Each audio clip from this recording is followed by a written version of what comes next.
I always believed that a mother's intuition was her greatest superpower. But that Saturday morning, my intuition failed me. Or perhaps I was just too blinded by love to see the truth. I'm Eleanor, but most of you know me as Auntie Eleanor. I've spent my life in a small, quiet town in Georgia, raising my son Leo after his father passed away when Leo was just 5. It was always just the two of us. I worked double shifts at the local hospital, wore shoes until they had holes in the soles, and skipped meals just to make sure Leo had the best education. I thought we had a bond that nothing could break. Leo moved to New York 3 years ago for a high-profile job in finance. He was doing well, at least that's what he told me. Our weekly Sunday calls were the highlight of my life. But lately, those calls had become shorter. "I'm just busy, Mom," he'd say. "The market is crazy right now." I believed him. Why wouldn't I? He was my golden boy. That Saturday, I was sitting on my porch with a cup of chamomile tea, scrolling through Instagram to see photos of my niece's new baby. That's when I saw it. A post from a luxury wedding planner in Manhattan. The caption read, "A fairy tale wedding for the beautiful Chloe and her handsome groom, Leo." My heart stopped. I felt a cold chill run down my spine despite the Georgia heat. I clicked on the photo. There he was, my Leo. He was wearing a tuxedo that probably cost more than my car. He was standing under a canopy of white roses on a beach in the Hamptons, kissing a woman with hair like spun silk and a dress that looked like it belonged to a princess. I dropped my tea. The porcelain shattered on the wooden floor, much like my heart was shattering inside my chest. I stared at the screen, waiting for it to be a mistake. Maybe it was someone who looked like Leo. But no, there was his smile. There was the watch I had saved up for 2 years to buy him for his graduation. He had gotten married, my only son, and I was sitting on a porch 800 miles away, finding out about it from a stranger's social media post. I wasn't just not invited, I was completely erased from his life. I picked up my phone, my fingers trembling so hard I could barely dial his number. It went straight to voicemail. I called again. Voicemail. I sent a text. "Leo, I saw the photos. Why?" Hours passed. The sun began to set, casting long, lonely shadows across my living room. Finally, my phone buzzed. It wasn't a call, it was a text. A text that would change the way I looked at my son forever. Leo wrote, "Mom, please don't make a scene. I'll call you when we get back from the Maldives. It's complicated." Complicated? Getting married without your mother is complicated? I realized then that the Leo I raised was gone. In his place was a man I didn't recognize. But I wasn't going to sit in the dark and cry. I needed to know who this Chloe was and why my son felt he had to hide his own mother from his new world. I spent that entire night pacing the floor of my living room. Leo's brief text message, "It's complicated," was ringing in my ears like a siren. My tears had dried up by then, replaced by a cold, hard knot of anger in my chest. I didn't just want answers anymore. I wanted the truth. I needed to know who this Chloe was, and more importantly, what my son had told her about me. The next morning, I did what any modern-day auntie would do. I did a little detective work. I went back to that luxury wedding planner's Instagram page and started digging through the tags. It didn't take long to find her. Chloe Van Doren. The moment I saw the name, I knew I was out of my league. In America, certain names carry the weight of old money, and Van Doren was one of them. Her profile was a gallery of a life I only saw in movies. Private jets to Aspen, summers in St. Tropez, and galas at the Met. Her father, Arthur Van Doren, was a real estate mogul. They weren't just rich, they were the kind of wealthy that looks down on everyone else. But as I scrolled through their wedding album, I felt a physical blow to my stomach. I found a photo of Leo standing with Chloe and her parents. They were all glowing, holding crystal flutes of champagne. The caption read, "Leo's family couldn't join us from London, but we felt their love across the Atlantic." London? I had to sit down. My breath hitched. My son, born in a small hospital in rural Georgia, the son of a man who died working the assembly line in a local factory, had told these people his family lived in London. I dug deeper, my heart hammering against my ribs. I found an older post from their engagement party a year ago. Leo had shared a photo of a bouquet of flowers with a caption that read, "My mother, a retired Oxford professor, is currently traveling through Europe and sends her warmest blessings to the happy couple." I went numb. A retired Oxford professor? I had spent my entire life in the laundry rooms and nursing stations of a county hospital just to keep him in decent sneakers and pay his college tuition. I had never been to Europe. I had barely been out of the state of Georgia. My son wasn't just hiding me. He had killed off the real me and replaced me with a ghost. He invented a mother who was sophisticated and scholarly because the real woman, the one with the calloused hands and the southern accent, wasn't classy enough for the Van Dorens. He probably thought I'd never see it. He thought his mother was too old, too small town to ever find his trail on the internet. He thought he could bury his past and build a castle on a foundation of lies.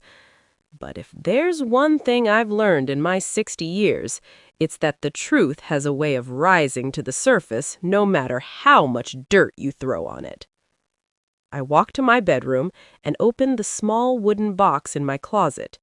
Inside was the money I had been saving for 3 years, money I intended to give Leo for a new car. I took it all. I wasn't going to sit here and fade away into the shadows of his lies. I was going to New York, not as a grieving mother, but as the one thing Leo feared most, the truth. The flight from Atlanta to LaGuardia was the longest 2 hours of my life. As the plane descended over the sparkling skyline of New York City, I felt a knot of anxiety tighten in my stomach. I looked down at my hands, my rough, working-class hands, and then at the cheap floral suitcase sitting in the overhead bin. I felt like a character from a different movie who had accidentally wandered onto the wrong set. Manhattan was nothing like Georgia. It was loud, gray, and moved at a speed that made my head spin. Every person I passed on the street looked like they were in a race they were winning. I hailed a yellow taxi, my voice trembling as I gave the driver the address I had copied from Chloe's Instagram, a penthouse in the Upper East Side. As the cab crawled through the congested streets, I stared out at the towering glass buildings. Somewhere up there, my son was living a life built on the myth of me. He was probably sitting at a marble table, sipping expensive coffee, pretending his mother was some intellectual elite in London. The taxi pulled up in front of a building that looked like a fortress of wealth. A man in a gold-trimmed uniform stood at the door, his eyes scanning me with a polite but piercing judgment. "Can I help you, ma'am?" he asked, his tone suggesting I was lost. "I'm here to see Leo," I said, trying to keep my southern drawl from shaking. "Leo and Chloe." The doorman's expression shifted slightly. "The Van Doren penthouse? Are you expected?" "I'm his mother," I replied. The silence that followed was deafening.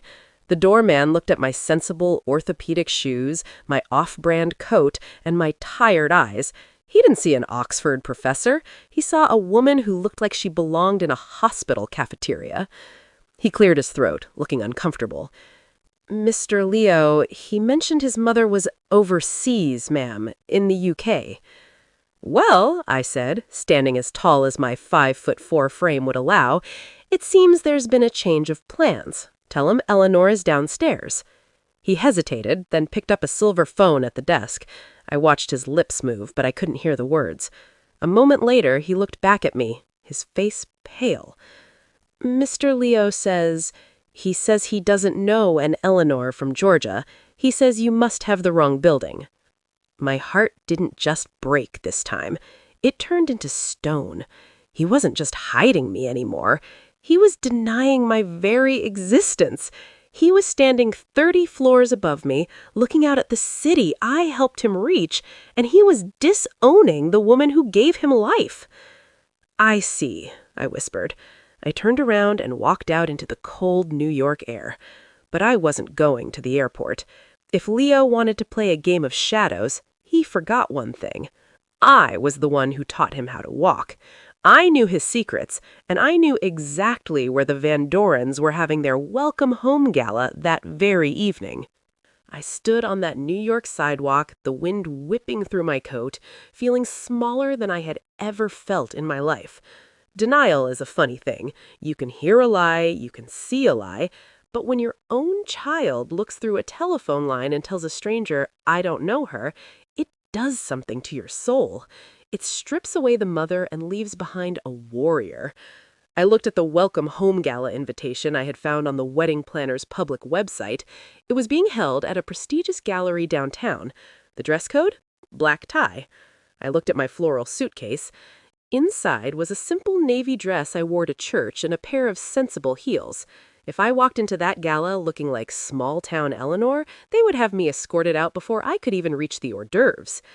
To beat a liar, you have to understand the world they've built. Leo wanted an Oxford professor? He wanted high society? Fine, I was going to give him a masterclass in performance. I checked into a modest hotel, but I didn't stay there long. I took the last of the savings, the money meant for his new car, and I walked into a high-end consignment shop on Madison Avenue. The saleswoman looked at me with that same "you don't belong here" gaze I'd seen all day, but I didn't flinch. I walked up to a rack of evening gowns and pulled out a sleek charcoal gray silk floor-length dress. It was elegant, understated, and screamed quiet wealth. "I need this tailored now," I told her. My voice didn't shake. I spent more on that dress and a pair of pearl earrings than I usually spent on 3 months of groceries. As I sat in the salon getting my hair swept up into a sophisticated bun, I looked at myself in the mirror. For 30 years, I had been the woman who scrubbed floors and changed bandages. I had been the woman who wore an apron and smelled like laundry detergent. But as the stylist finished my makeup, a different woman stared back at me. I looked like the woman Leo lied about. I looked like the woman who could command a room at Oxford. But behind those eyes was still the mother from Georgia, and that mother was carrying 30 years of sacrifices in her clutch bag. The gala began at 8 p.m. I arrived at 8:45. I wanted the room to be full. I wanted the Van Dorens to be in the center of it all. As the town car I hired pulled up to the curb, I saw the paparazzi and the velvet ropes. My heart was thumping so hard I thought it would burst through the silk of my dress. I stepped out of the car. The photographers snapped a few pictures, probably wondering which European dignitary I was. I walked up to the entrance. The man at the door looked at his list. "Name, please?" "I'm not on the list," I said, my voice cool and steady. "But tell Arthur Van Doren that Leo's mother has finally arrived from her travels, and she has a wedding gift that can't wait." The man froze. He whispered into his headset. A moment later, the heavy oak doors swung open. I stepped into the ballroom. The scent of lilies and expensive perfume hit me like a wave. And there, in the middle of the room, under a crystal chandelier, stood Leo. He was laughing, a glass of champagne in one hand and Chloe's hand in the other. He looked like he owned the world. He hadn't seen me yet, but the room was starting to go quiet as people noticed the woman in charcoal gray walking toward the center stage with a fire in her eyes that no amount of New York ice could extinguish. The room was a sea of tuxedos and silk gowns, but to me, it was a blur. My focus was locked on the man at the center of the circle, my son. He was leaning in, whispering something into Chloe's ear that made her laugh. She looked radiant, draped in diamonds that sparkled like the New York skyline outside. I began to walk. Every step in those high heels felt like a heartbeat. The clinking of glasses and the low hum of jazz music seemed to fade away as I approached. I wasn't the small-town nurse anymore. I was a reckoning. It was Chloe's father, Arthur Van Doren, who noticed me first. He was a tall man with silver hair and a face that looked like it was carved from granite. He caught my eye and frowned, confused by this unannounced guest who carried herself with such authority. He nudged Leo. Leo turned around, a polite, practiced smile on his face, ready to greet another donor or a business associate. But the moment his eyes met mine, that smile didn't just fade, it died. His face went from a healthy tan to a ghostly, sickly white. He nearly dropped his champagne flute. "Leo, darling," Chloe asked, sensing the sudden tension, "who is this?" The silence around us began to spread like ink in water. People stopped talking. They sensed the drama. I stood just 3 feet away from him. I could see the beads of sweat forming on his forehead. This was the moment he had dreaded, the collision of his two worlds. I, Leo stammered. His voice was thin, stripped of its New York confidence. I didn't wait for him to find his tongue. I stepped forward and looked directly at Chloe. "You must be Chloe," I said, my voice smooth as velvet, but cold as ice. "I've seen so many pictures of you. You're even more beautiful in person." Arthur Van Doren stepped in, his protective instincts kicking in. "And who might you be, madame? My assistant didn't mention a representative from the London office." I turned my gaze at Arthur. I saw the expectation in his eyes. He expected an Oxford accent, a story of European estates. I looked at Leo. He was looking at me with pleading eyes, begging me silently to play along, to be the lie he had sold them. For a split second, the mother in me wanted to save him, but then I remembered the doorman. I remembered the words, "I don't know an Eleanor from Georgia." I turned back to my son, whose jaw was trembling. "I'm his mother, the one he told you was a ghost, but as you can see, I'm very much alive." The sound of that worn-out photograph hitting the marble floor felt louder than a gunshot. Chloe snatched it up, her eyes darting between the image of the skinny, dusty boy in Georgia and the pale, sweating man standing in front of her. The guests, the CEOs, the socialites, the heirs, all leaned in, their whispered judgments filling the air like the buzzing of hornets. "Leo?" Chloe's voice was barely a whisper, trembling with a mix of confusion and mounting horror. "What is she talking about? Who is this woman?" Leo looked like a man standing on the edge of a crumbling cliff. He looked at Arthur, who was staring at him with a gaze that could freeze fire. He looked at the cameras. Finally, he looked at me. But there was no love in his eyes. There was no, "I'm sorry, Mama." There was only the cold, sharp glint of a man who had been caught and was looking for someone to blame.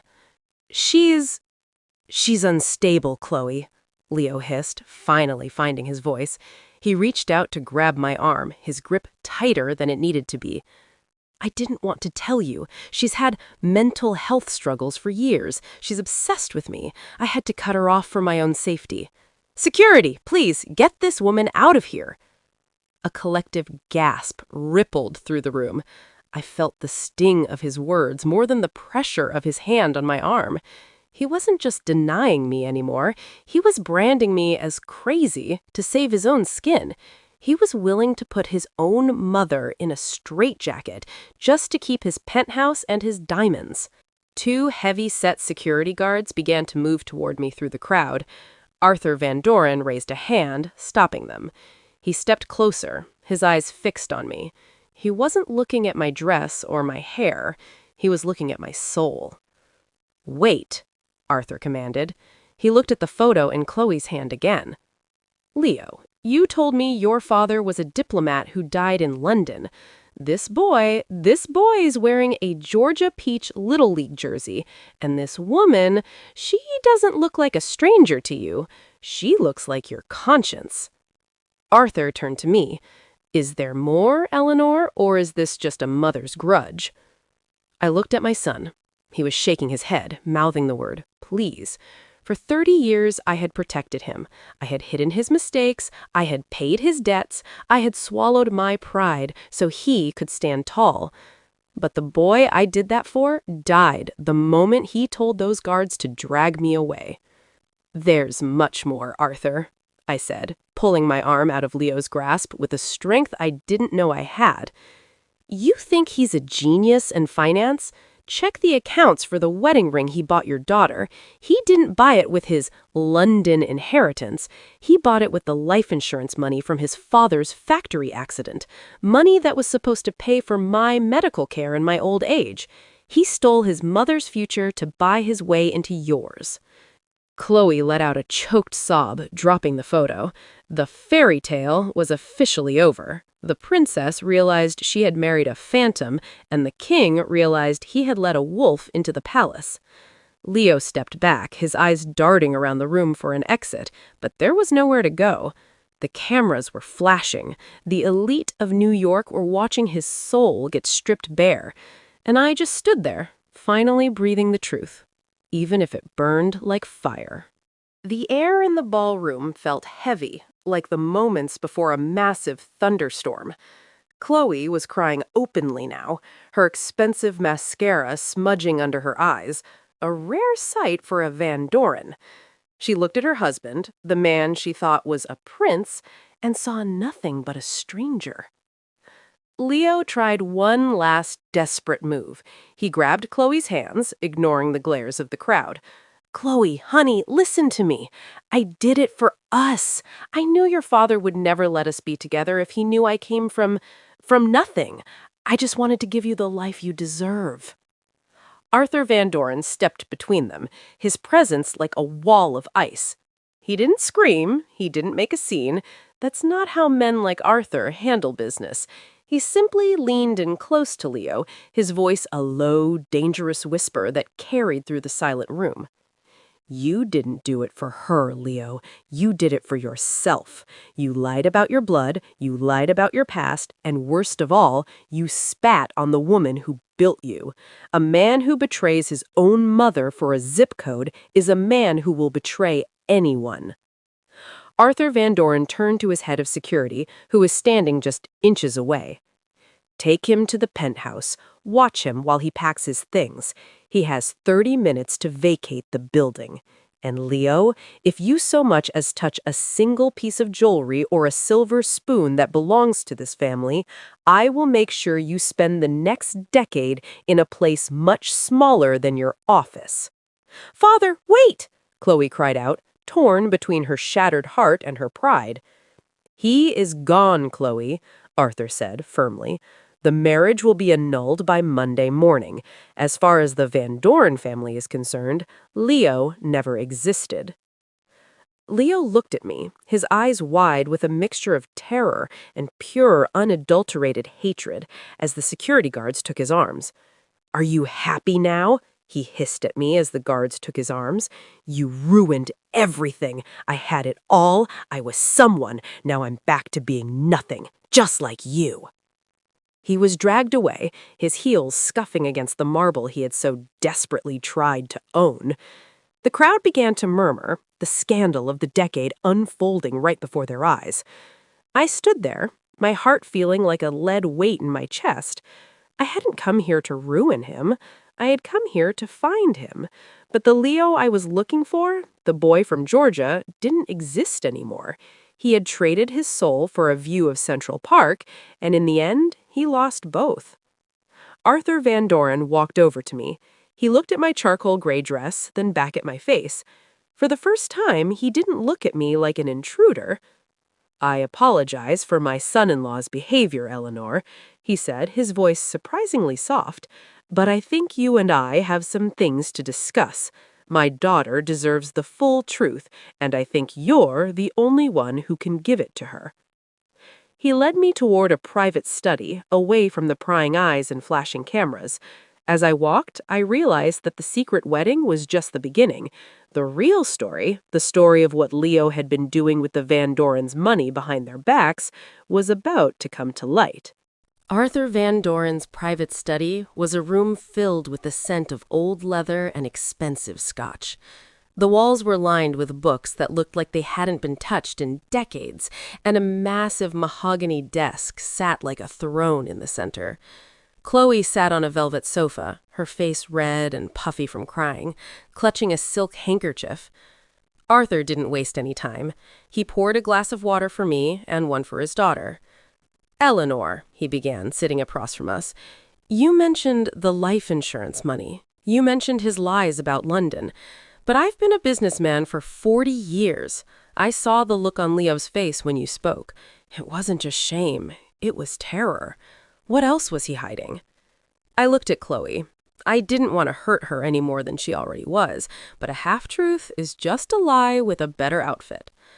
I said softly, Leo always had a taste for things he couldn't afford, I said softly.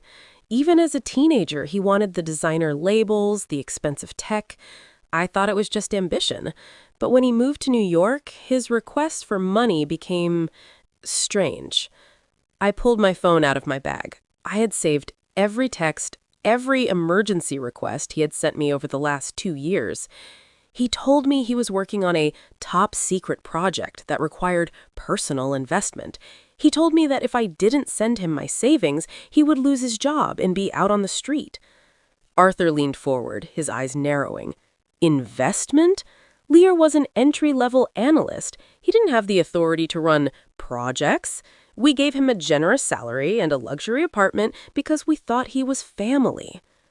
Arthur signaled to his assistant, who was standing by the door. Bring me the quarterly audits from the Van Doren Foundation, the ones Leo was helping to oversee for the charity gala. The room went silent as the assistant returned with a thick leather binder. Arthur flipped through the pages, his finger tracing lines of numbers. Suddenly, he stopped. His face turned a deep, angry shade of red. That son of a... Arthur slammed the binder shut. He didn't just steal from you, Eleanor. He's been skimming from the foundation. Small amounts at first, 5,000 here, 10,000 there, disguised as vendor fees. He was using the charity money to pay off personal credit card debts. Debts he racked up trying to look like a millionaire before he even married Chloe. Chloe let out a fresh sob. He told me those gifts, the Cartier bracelet, the weekend trips, were from his London trust fund. He told me he wanted to prove he didn't need my father's money. He was buying your love with stolen money, Chloe, Arthur said, his voice cracking with heartbreak for his daughter. And he was using his mother's medical fund to keep the lights on. I felt a cold shiver. My son wasn't just a liar, he was a criminal. He had used the Van Doren name as a shield to rob everyone who cared about him. But as Arthur continued to dig through the files, he found one more thing, a name that appeared on several private transfers, a name that wasn't mine and it wasn't Chloe's. Arthur looked at me, a grim expression on his face. Eleanor, does the name Sasha mean anything to you? The name Sasha hung in the air like a poisonous fog. I looked at Arthur, then at Chloe, but neither of them had an answer. I shook my head slowly. I don't know any Sasha. Leo never mentioned a friend, a colleague, or anyone by that name. But Arthur wasn't waiting for an explanation. He was already on his laptop, his fingers flying across the keys as he accessed Leo's company-issued accounts. As the head of the firm, Arthur had keys to doors Leo didn't even know existed. Within minutes, a series of social media profiles and bank transfers began to paint a picture that made my stomach churn. Here she is, Arthur said, turning the screen toward us. On the screen was a woman, young, vibrant, with a sharp, trendy look that screamed New York City influencer. Her profile was filled with expensive dinners, front-row seats at fashion shows, and a luxury apartment in Brooklyn that a girl her age could never afford on her own. I scrolled through her photos, and then I saw it. A photo posted just 3 weeks ago. Sasha was sitting at a candlelit table, holding a glass of wine, and cropped out at the edge of the frame was a man's hand. I recognized that hand. I recognized the gold signet ring on the pinky finger. It was a family heirloom Leo's father had left him. The caption read, "My mystery man spoils me. Another month, another diamond. Hashtag blessed. Hashtag hidden love." Chloe gasped, covering her mouth with her hands. That ring! He told me he lost that ring in the gym months ago. He cried about it. He didn't lose it, Chloe, Arthur said, his voice dropping into a register of pure fury. He gave it to her. And according to these transfers, he's been paying the rent on her Brooklyn loft for over a year. He wasn't just hiding his mother, Chloe. He was hiding an entire second life. The realization hit me like a physical blow. My son hadn't just lied to climb the social ladder. He was a predator. He was stealing from a charity foundation, draining his mother's medical savings, and lying to his wife, all to fund a lifestyle for a woman who didn't even know his real name. I looked at a photo of Sasha laughing, draped in a silk scarf that probably cost more than my monthly mortgage. I realized she was just another victim in Leo's game. She thought she had found a wealthy London heir. She had no idea she was being supported by a nurse's retirement fund and stolen charity money. "Arthur," I said, my voice finally regaining its strength, "we have to go there. We have to see her." "No, Eleanor," Arthur replied, closing his laptop with a sharp click. "We don't go to her. We bring the world to him. Leo thinks he's escaped tonight with just a packed bag and a bruise to his ego. He thinks he can run to Sasha and start over with whatever he has left in those shadow accounts." Arthur looked at me, a dark glint in his eyes. But he forgot that I own the building she lives in, and I'm about to turn off the lights on his little fantasy. I realized then that Arthur Van Doren didn't just want Leo out of his family. He wanted Leo to feel the weight of every lie he had ever told, and he wanted me to be the one to witness the final curtain call. The drive to Brooklyn was silent. I sat in the back of Arthur's black SUV, watching the city lights blur past the window. Next to me, Chloe was staring at her wedding ring, the one Leo had bought with my husband's insurance money. Without a word, she twisted it off her finger and dropped it into the cup holder. It made a hollow, metallic sound, the sound of a dream dying. Arthur was on his phone the entire time. He wasn't yelling, he was giving orders. He was a general preparing for a siege. "Have the locksmiths meet us there," he said, "and notify the precinct. I want a police presence, but tell them to stay around the corner until I signal. This is a private matter until it isn't." We pulled up to a trendy, converted warehouse building in a neighborhood that felt a world away from the Upper East Side. It was raw, industrial, and expensive. This was where Sasha lived. This was where my son had built his backup life. As we stepped into the lobby, the doorman, much younger and less formal than the one at the penthouse, started to protest. But one look at Arthur Van Doren's face and the man stepped aside. We took the elevator to the 4th floor. When the doors opened, we heard it. Music, laughter, the muffled sound of a party. Leo was already there. He had fled the gala, thinking he had escaped the storm, and had run straight to his safe haven. He probably thought he could hide here, use the money he'd skimmed to disappear, or at least have a night of comfort before the reality of his annulment set in. Arthur nodded to the locksmith. In less than 30 seconds, the heavy industrial door clicked open.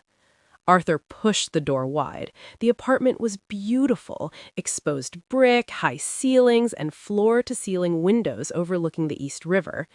In the center of the room, Leo was sitting on a white leather sofa with a bottle of champagne in a bucket. Sasha was leaning against him, her head on his shoulder, laughing at something he had just said. They both froze as we walked in. The music seemed to die mid-beat. "Leo?" Sasha asked, her voice high and confused. She looked at Arthur, then at Chloe, and finally at me. "Who are these people? You said the movers were coming tomorrow. Is this about the London estate?" Leo stood up so fast he knocked over the champagne bucket. The ice spilled across the hardwood floor like shattered glass. "Arthur? Chloe?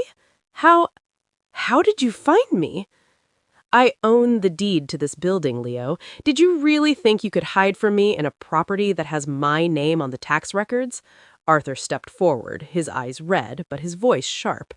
Is this the London estate, Leo? Is this why you couldn't invite your mother to our wedding? Because you were too busy playing house with her? She pointed at Sasha. Sasha looked at Leo, her face turning pale. Mother? Wedding? Leo, what is she talking about? You told me you were single. You told me your mother died in a car accident in Kent 5 years ago. I stepped forward then, out of the shadows of the hallway. I looked at the woman who was wearing my husband's signet ring on a chain around her neck. I'm the mother, I said softly, and I'm very much alive. But the man you're standing next to, he never existed at all. The silence in that Brooklyn loft was so heavy, you could hear the ice cubes melting on the floor. Sasha backed away from Leo as if he were covered in poison. She looked at the signet ring around her neck, the one she thought was a symbol of a future in London, and ripped it off, throwing it onto the white sofa. "Leo," Sasha whispered, her voice trembling. "Who are you? Are you even a Van Doren? Is your name even Leo?" Leo didn't answer her. He didn't even look at her. The mask of the charming, high society gentleman hadn't just slipped, it had dissolved. He looked at Arthur, then at Chloe, and finally at me. And for the first time in his life, I saw the look of a cornered animal in my son's eyes. The fear was gone, replaced by a cold, jagged arrogance. "You just couldn't stay in Georgia, could you?" Leo spat at me. He stepped over the spilled champagne, walking right up to me until we were inches apart. "You had to come here and destroy everything I built. You and your values. You and your hard work. Look at you, Mom. You spent 30 years scrubbing floors, and for what? A tiny house and a pension that barely covers your electricity bill?" "Leo, stop!" Chloe cried out, but he ignored her. "I wanted more," Leo yelled, his voice echoing off the high ceilings. "I was smarter than everyone in that town. I deserved the jets, the penthouses, the respect. If I had told the Van Dorens I was the son of a hospital laundry worker, they would have made me a clerk in the mailroom. I had to invent a life because the life you gave me wasn't enough." I looked at him, really looked at him. I didn't see the boy I'd rocked to sleep. I saw a man who had traded his humanity for a brand name. "The life I gave you was honest, Leo," I said, my voice barely above a whisper. "It was built on love and sacrifice. You didn't invent a life, you invented a prison, and now the doors are locking." "Is that so?" Leo laughed, a harsh, jagged sound. He turned to Arthur. "You think you can just throw me out? I know the Foundation's secrets, Arthur. I know where the bodies are buried in your real estate deals. You fire me, you annul this marriage, and I'll go to the press. I'll ruin the Van Doren name before the sun comes up." Arthur Van Doren didn't flinch. He didn't even blink. He just reached into his coat pocket and pulled out a small digital recorder. He pressed a button, and Leo's own voice filled the room, the voice from 5 minutes ago, admitting to skimming funds and lying about his identity.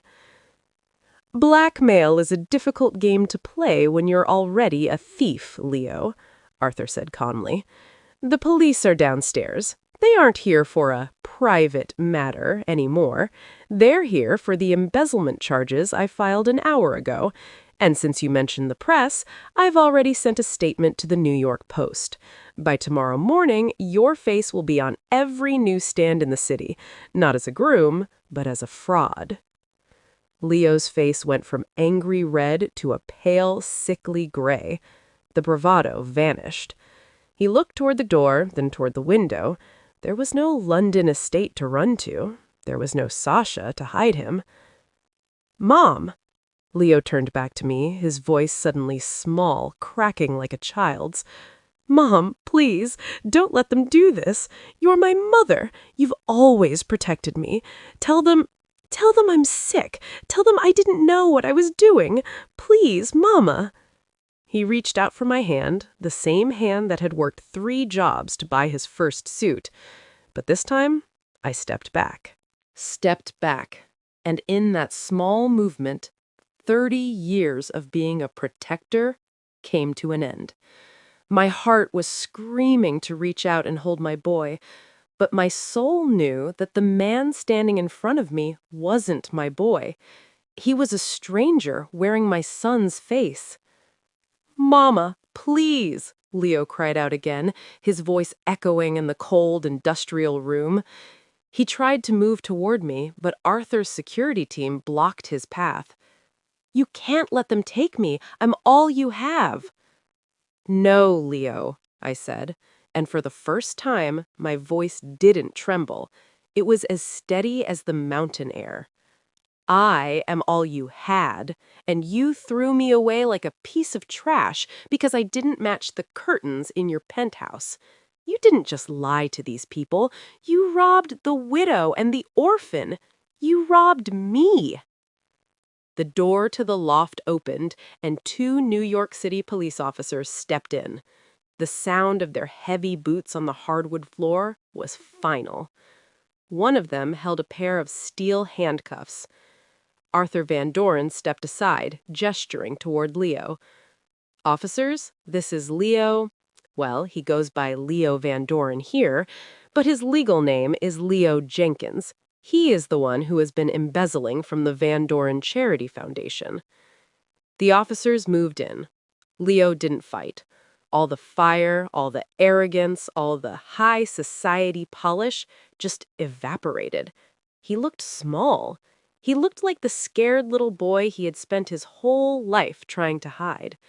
As the metal ratcheted shut around his wrists, the sound, click, click, click, felt like the ticking of a clock that had finally run out of time. Sasha, the woman he had been supporting with stolen money, stood in the corner, her face hidden in her hands, sobbing.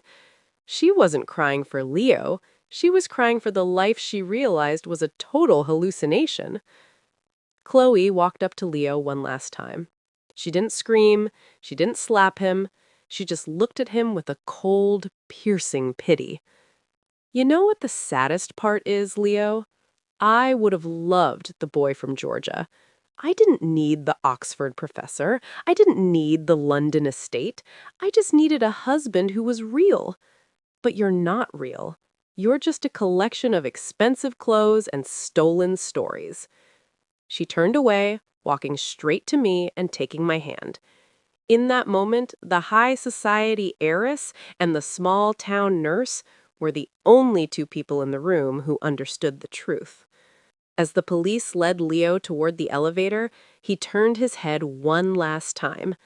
"I hate you," he screamed at me, his face contorted with a bitterness that chilled me to the bone. "I hate you for being so small. I hate you for coming here." The elevator doors slid shut. He was gone. The apartment was silent again, except for the hum of the city outside. Arthur looked at me, his expression unreadable. "It's over, Eleanor. He's going to central booking. With the evidence I've provided, he won't be seeing the outside of a courtroom for a long time." I looked at the white sofa, at the spilled champagne, and at the signet ring lying on the floor. I felt a strange emptiness. I had won, the truth was out, but as I stood in that $1,000,000 loft, I realized that the secret wedding had cost me more than an invitation. It had cost me my only son. I didn't sleep a wink that night. Arthur had insisted I stay at one of his private guest suites, a place so luxurious it felt like a museum. But as I sat on the edge of a bed that cost more than my first house, I felt like a ghost. The silence of New York is never truly silent. It's filled with the hum of millions of lives, none of which belong to me. By 6 a.m., the world knew. I turned on the television in the suite, and there it was. The morning news cycle in New York moves like a shark, fast and hungry. A photo of Leo from the Gala, looking handsome and polished, was side by side with a grainy shot of him being led out of the Brooklyn loft in handcuffs. The headline at the bottom of the screen read, The phantom groom, Van Doren's son-in-law, arrested for million-dollar fraud. The reporter was standing outside the Van Doren penthouse. Sources say the man known as Leo Van Doren is actually Leo Jenkins, a small-town native from Georgia who fabricated a life as a British aristocrat to infiltrate one of New York's most powerful families. The fraud was reportedly uncovered by his own mother. I turned the TV off. My hand was shaking. I had spent 30 years trying to make Leo's name mean something, to make it stand for honesty and hard work. Now, it was a punchline. It was a cautionary tale for the evening news. A soft knock came at the door. It was Chloe.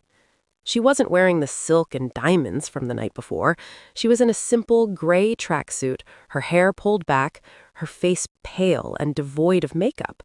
She looked younger. She looked human. She was holding 2 cups of coffee and a brown paper bag. "I thought you might be hungry," she said, her voice small.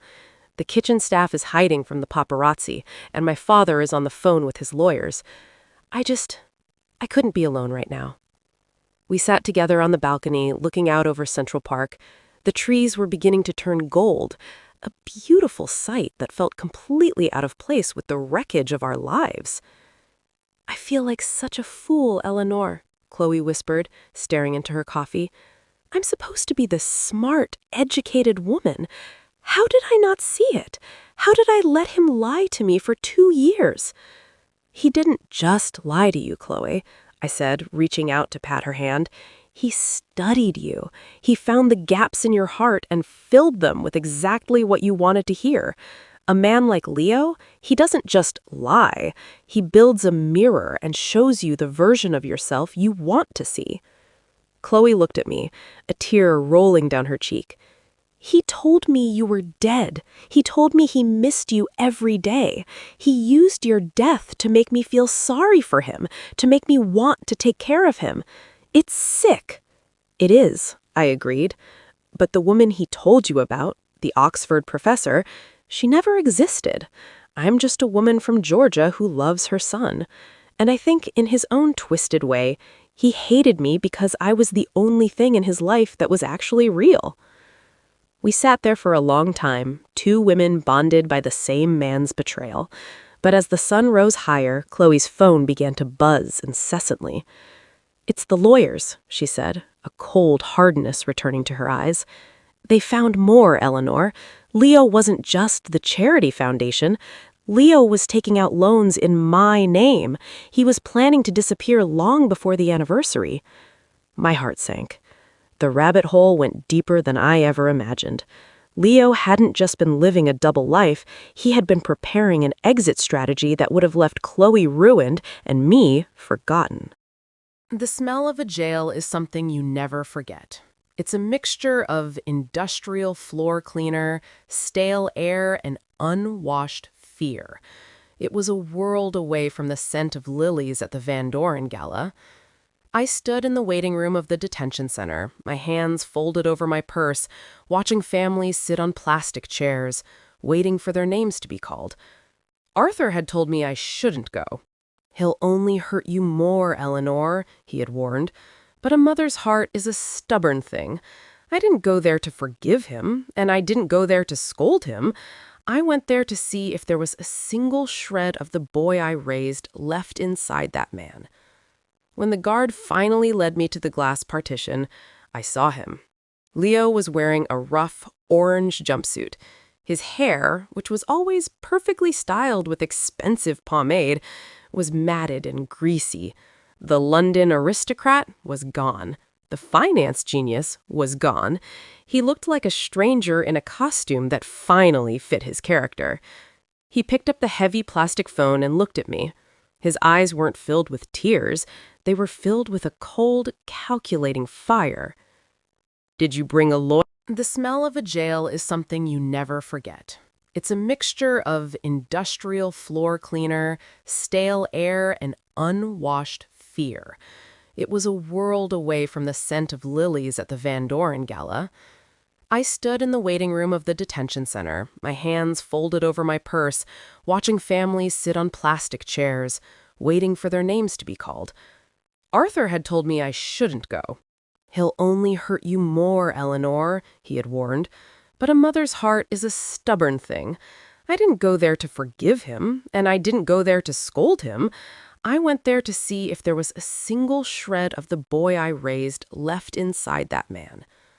When the guard finally led me to the glass partition, I saw him. Leo was wearing a rough, orange jumpsuit. His hair, which was always perfectly styled with expensive pomade, was matted and greasy. The London aristocrat was gone. The finance genius was gone. He looked like a stranger in a costume that finally fit his character. He picked up the heavy plastic phone and looked at me. His eyes weren't filled with tears. They were filled with a cold, calculating fire. "Did you bring a lawyer?" was the first thing he said. No, "Hello, Mom." No, "How are you?" Just a demand for a way out. "No, Leo," I said, my voice echoing in the receiver. "I didn't bring a lawyer. I brought myself. I thought you might want to see the person you told the world was dead." Leo let out a sharp, bitter laugh. "You're enjoying this, aren't you? The big moral victory. The humble mother brings down the arrogant son. You always wanted me to stay in that tiny town, working a dead-end job just like you and Dad. You hated that I wanted more." "I never hated your ambition, Leo. I hated that you thought our love was a burden. I worked those dead-end jobs so you would never have to feel the weight of poverty. But you didn't want to escape poverty. You wanted to escape the truth." Leo leaned closer to the glass, his voice dropping to a hiss. "You don't get it. In New York, the truth is whatever you can convince people to believe. I almost made it. I was one signature away from a $10 million trust. $10 million! Do you know how many floors you'd have to scrub to see that kind of money?" "And how much is it worth now?" I asked, looking at his handcuffs. Walking out of that detention center felt like leaving a funeral. The New York air was crisp, but it couldn't blow away the stench of Leo's bitterness. He had made it clear I was the enemy because I was the truth. I didn't want to go back to the Van Doren guest suite. I couldn't handle the velvet and the silk anymore. But Arthur called me with a request that changed everything. "Eleanor," he said, his voice sounding tired, "the police have finished their sweep of the Brooklyn loft. They've released it back to me. Sasha has moved out. She couldn't stand to stay there. But there's a box of Leo's personal things, stuff the police didn't think was evidence. I think you should be the one to go through it." I didn't want to see that loft again. I didn't want to see the ghost of his double life.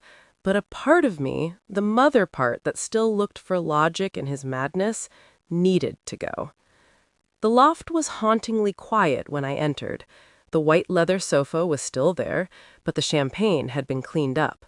The smell of Sasha's expensive perfume still lingered in the air, a floral reminder of a woman whose life had been shattered. In the corner of the kitchen was a plain cardboard box. I sat on the floor and began to pull out the items. A gold watch, a fake, I realized now, a stack of business cards with the Van Doren name, and then, at the very bottom, tucked inside the lining of an old leather briefcase, I found a weathered, yellowed envelope. It wasn't addressed to Chloe. It wasn't addressed to Sasha.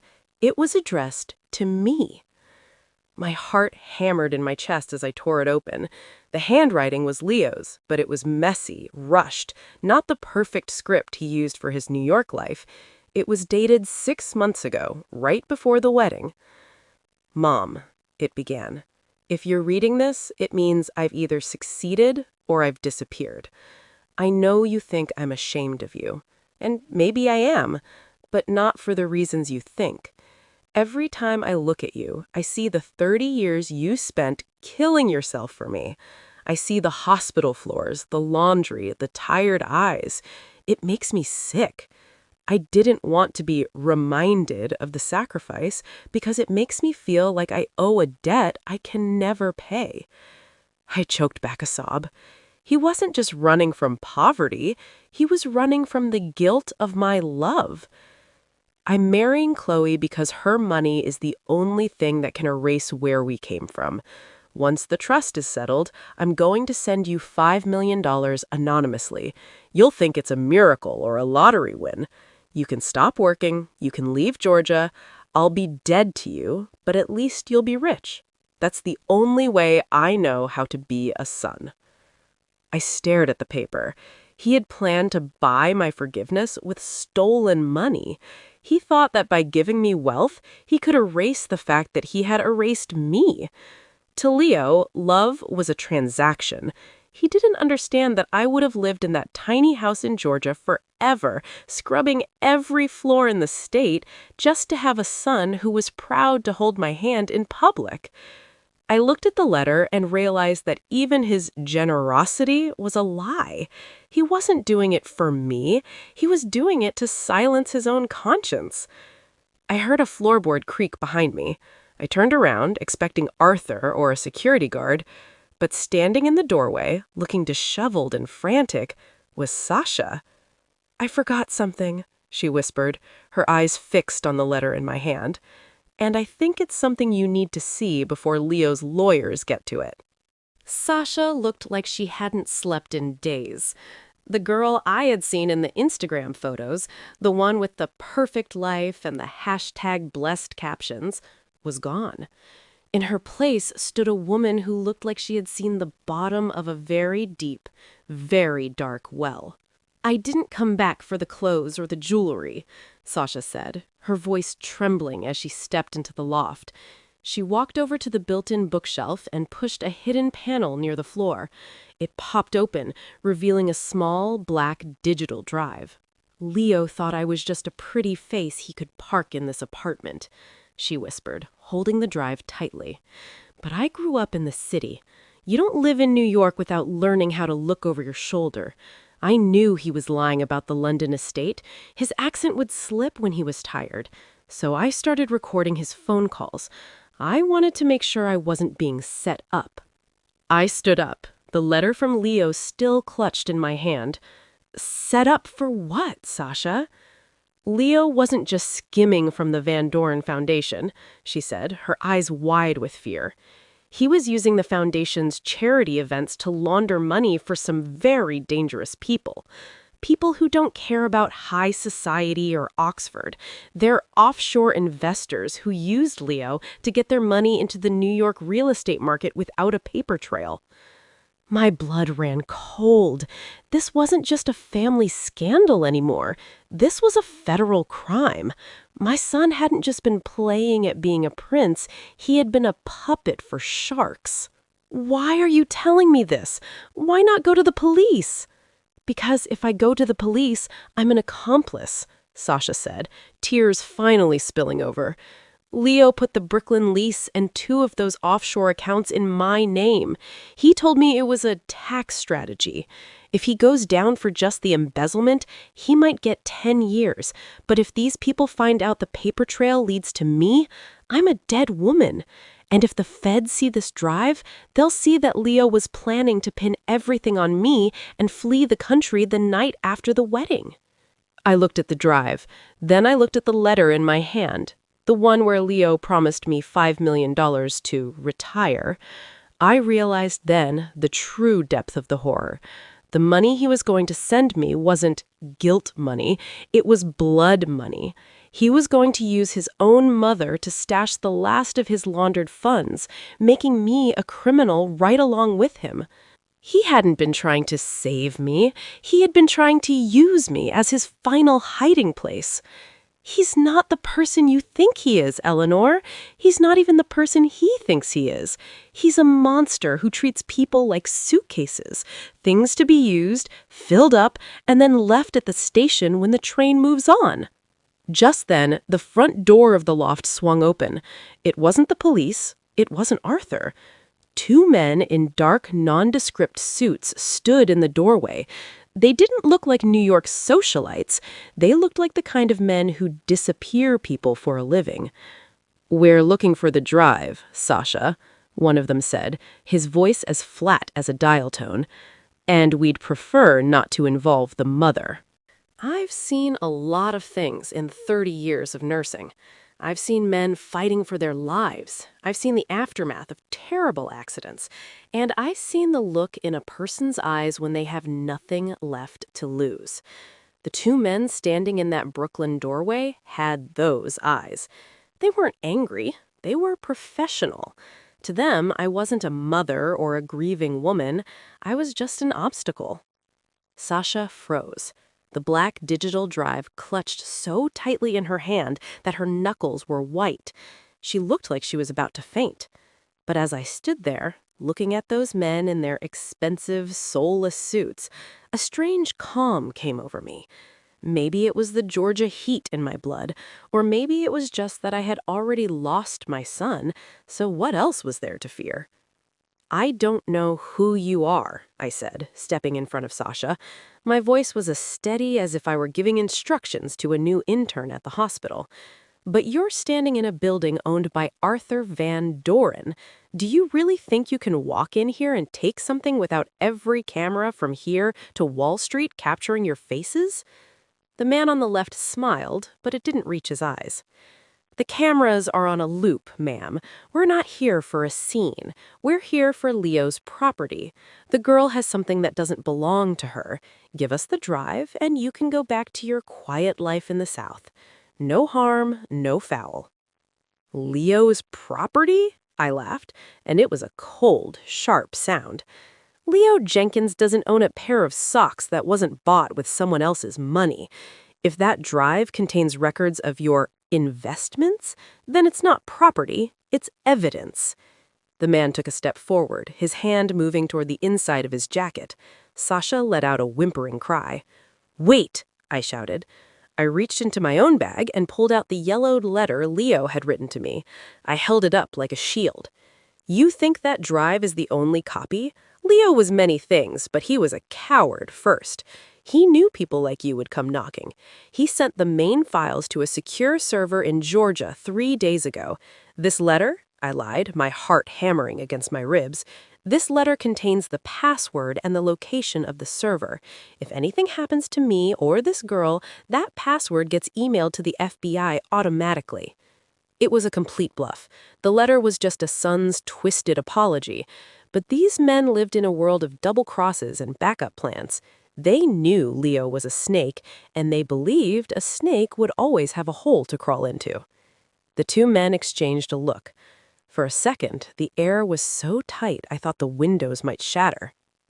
"You're a long way from home, Eleanor," the man said, his voice dropping an octave. "You sure you want to play poker with people who own the cards? I've spent 30 years working in an emergency room. I've seen what happens when people play. I'm not playing. I'm telling you that my son is in jail, his life is over, and I have nothing left to protect but the truth. Now, you can take your looping cameras and leave, or we can see how fast the NYPD responds to a silent alarm that I pressed 2 minutes ago." I pointed to the security panel by the door. I hadn't actually pressed it, but the light was blinking red. The man stared at me for 5 long seconds. Then he straightened his tie. "Leo was right about one thing," he muttered. "You are a formidable woman. But tell your son, the debt isn't settled. Not by a long shot." They turned and walked out, their footsteps echoing down the hallway. Sasha collapsed onto the floor, gasping for air. I leaned against the kitchen island, my legs finally shaking so hard I could no longer stand. I looked at the drive in Sasha's hand. "We have to get this to Arthur. Now, before they realize I'm just a mother who knows how to tell a story." The taxi ride back to the Van Doren estate felt like a race against an invisible clock. Sasha sat huddled in the corner of the seat, clutching the digital drive as if it were a live grenade. I kept looking out the rear window, expecting to see those dark suits following us through the neon-lit streets of Manhattan. When we arrived, Arthur was waiting in his study. He looked older than he had 24 hours ago. The scandal was taking its toll on his empire, but when he saw the look on my face, he stood up immediately. "Eleanor, what happened? Your face is as white as a sheet." I didn't speak. I simply gestured for Sasha to come forward. She placed the drive on Arthur's mahogany desk. "It's all in there, Mr. Van Doren," she whispered. "The offshore accounts, the money laundering, and the names of the people Leo was really working for. He wasn't just a thief. He was a gateway for some very bad people to enter your foundation." Arthur called in his top forensic accountant and his lead attorney. For the next 3 hours, I watched as they plugged that drive into a secure laptop. The room was silent, except for the rapid clicking of keys and the occasional gasp from the lawyer. "My God," Arthur whispered, staring at the screen. "He didn't just skim money, he was setting up a shadow foundation. He was using my family's reputation to shield transactions for cartels and international fugitives. If this had gone on for another 6 months, the FBI wouldn't just be arresting Leo, they'd be seizing everything I own." The attorney looked up, his expression grim. "Eleanor, the bluff you pulled in that loft, you saved more than just that drive. If those men had taken this, the evidence would have vanished, and Leo would have likely been removed by his associates before he could talk. Now, we have enough leverage to hand this over to the federal authorities. This is no longer a New York fraud case. This is a matter of national security." I sat back in the leather chair, feeling the weight of it all. My son, the boy I taught to say please and thank you, had been moving millions for criminals. "There's one more thing," the accountant said, turning the screen toward me. "Leo had a final transaction scheduled for tomorrow morning, a wire transfer of $4 million to a domestic account in Georgia. The recipient's name is Eleanor Jenkins." I felt the room spin. The letter I found wasn't a lie. He was going to send the money. But the accountant continued. "But look at the memo line, Eleanor. It's coded as consulting fees for Oxford research. He wasn't giving you a gift. He was making you the primary beneficiary of his illegal activity. If that money had hit your account, the feds would have arrested you as the mastermind, while Leo claimed he was just following his mother's orders." The betrayal was complete. He hadn't just used me as a ghost. He had set me up to be his fall guy. He was going to let his 60-year-old mother rot in a federal prison so he could walk away with a clean slate. "I need to see him," I said, my voice cold and hard. "One last time, before the feds take him away." Arthur looked at me with deep pity. "Eleanor, after what we've seen, do you really think there's anything left to say?" "I'm not going there to talk, Arthur," I said, standing up. "I'm going there to give him back the only thing he has left of mine." The federal detention center was even colder than the local jail. The guards didn't look at me with pity anymore. They looked at me with the weary eyes of men who had seen the worst of humanity. Because of the new evidence, Leo was being held in a high-security wing. No glass partitions this time, no plastic phones, just a small gray room with a single table and 2 chairs. When Leo was let in, he looked different. The arrogance had been replaced by a frantic, jagged energy. He looked like he had been pacing his cell for hours. He saw me and lunged toward the table, his handcuffs clinking sharply. "Mom, thank God," he hissed, his eyes darting to the guard by the door. "Did you get the notification? The transfer? It should have hit your account by now. You have to use that money to hire the lawyer I told you about. He knows how to handle complex cases. He can get me out of here on a technicality." I sat down slowly. I didn't reach for him. I didn't even look at the chair he was sitting in. I looked at the man who had tried to turn his own mother into a federal criminal. "The money didn't hit my account, Leo," I said, my voice as flat as the stones in a Georgia creek. "Arthur and his lawyers intercepted the transfer. The feds know about the Oxford research memo. They know you were trying to frame me." Leo froze. The frantic light in his eyes flickered and went out. For a moment, he looked like he might cry, but then his face hardened into a mask of pure, ugly spite. "It was a backup plan, Mom. If I went down, one of us had to stay free to manage the assets. I was doing it for the family." "There is no family left, Leo," I said. I reached into my pocket and pulled out a small, heavy object wrapped in a white handkerchief. I placed it on the metal table. It was the gold signet ring, his father's ring, the one he had given to Sasha, the one he had lied about losing, the one that represented the only honest thing he had ever come from. This belonged to a man who worked 12-hour shifts in a paper mill until his lungs gave out. He was proud of his name. He was proud of his calloused hands. He would have died of shame if he knew his son was using that name to hide the money of murderers. I pushed the ring toward him. I'm taking my name back, Leo. I'm going back to Georgia, and I'm going to tell everyone the truth. Not your version, mine. I'm going to tell them that my son died a long time ago, and a stranger took his place. You can't do that, Leo screamed, standing up so fast his chair flipped over. The guard moved in, but I stayed seated. I'm your son. You owe me. I owed you a chance, Leo, and I gave you 30 years of them, but I don't owe you my soul. I stood up. I felt lighter than I had since the moment I saw that wedding announcement. The weight of his lies, his ambition, and his debt was no longer on my shoulders. It was all on his. Goodbye, Leo, I said. I didn't look back. I didn't even flinch when he started screaming my name, his voice echoing through the concrete hallways until the heavy steel doors drowned him out. As I walked out into the New York sun, Arthur was waiting in the car. He opened the door for me. Where to, Eleanor? Home, Arthur, I said. But first, there's one more person I need to see. The one more person wasn't a lawyer, or a reporter, or even a Van Doren. I had the car pull up to a quiet, tree-lined street in Brooklyn. I walked up the steps of a modest brownstone where Sasha was staying with a friend. She opened the door, her eyes red and puffy. She expected me to blame her, or perhaps to ask for more information. Instead, I handed her a small envelope.